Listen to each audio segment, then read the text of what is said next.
નમસ્કાર દોસ્તો, આપ જોઈ રહ્યા છો સાંઈ ગ્રુપ મીડિયા હાઉસ સંચાલિત નવસારી લાઈવ।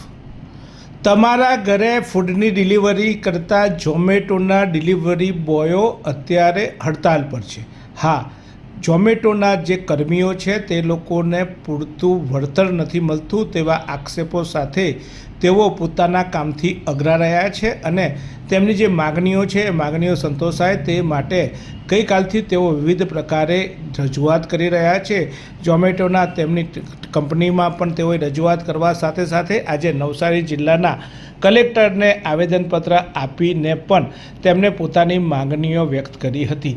તેમના આક્ષેપો છે કે ઝોમેટો કંપની છે તે અમારી પાસે જ્યારે કામ કરાવે છે ત્યારે અમને જે વળતર મળવું જોઈએ તેટલું યોગ્ય વળતર મળતું નથી, સાથે સાથે અમને બેક ઓફિસ સપોર્ટ જે મળવો જોઈએ તે પણ મળતો નથી અને અનેક રીતે અમારા જે ઇન્ક્રીમેન્ટો અને અનેક વસ્તુ જે છે તે કાપી લેવામાં પણ આવતા હોવાના તેમના આક્ષેપો છે।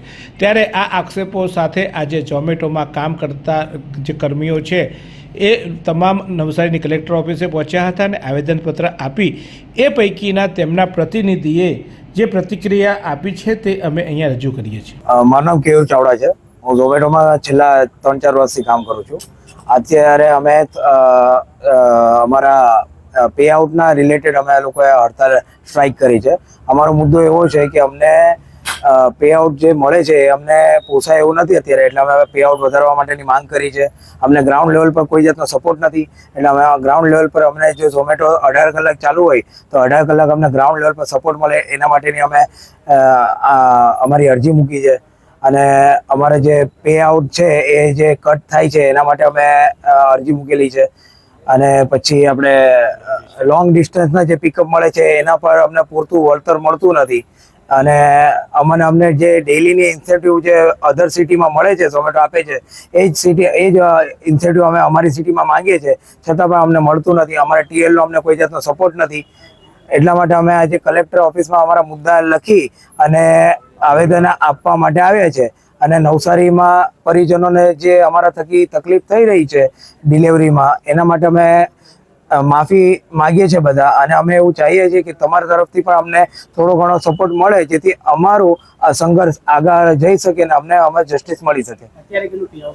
અત્યારે અમારું પે આઉટ બહુ જ ઓછું છે। સમજો કે અમે 8 થી 10 કિલોમીટર ટ્રાવેલ કરીને આવીએ છીએ તો અમને 35 થી 40 રૂપિયા જ મળે છે અને અમુક વાર તો અગર કસ્ટમરનું લોકેશન રોંગ હોય છે છતાં અમે ડિલિવરી કરીએ છીએ તો અમારા રોંગ ડિલિવરી માર્ક કરીને અમારું ડિડક્શન કરે છે, જેની પણ અમે કમ્પ્લેન કરી છે પણ એનો પણ હજુ સુધી કોઈ રિસ્પોન્સ મળ્યો નથી અમને।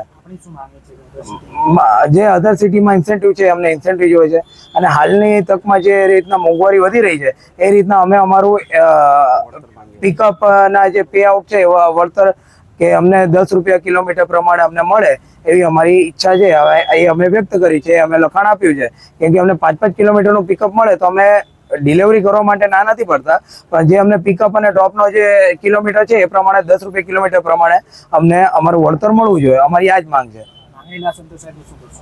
માંગણીનો સંતોષ નહીં થશે ત્યાં સુધી આ સ્ટ્રાઇક ચાલુ રહેશે। તો ઝોમેટોના કર્મીઓ હડતાલ પર ઉતરતા તેની ડિલિવરીને પણ અસર થવા પામી છે। નવસારી શહેરમાં ખૂણે ખૂણે આજે ઝોમેટો દ્વારા ફૂડ ડિલિવરી કરવામાં આવી રહી છે, પરંતુ જ્યારે તેના કર્મચારીઓ એટલે કે ડિલિવરી બોયો જ્યારે હડતાલ પર છે, એટલે કે આમ તો એને ડિલિવરી બોય શબ્દ નથી વાપરતા પણ ઝોમેટોના રાઇડર કહેવામાં આવે છે, એ રાઇડરોની હડતાલને કારણે અનેક લોકોએ આજે વૈકલ્પિક અન્ય જે એજન્સી છે તેનો સંપર્ક કરવાનું શરૂ કર્યું છે।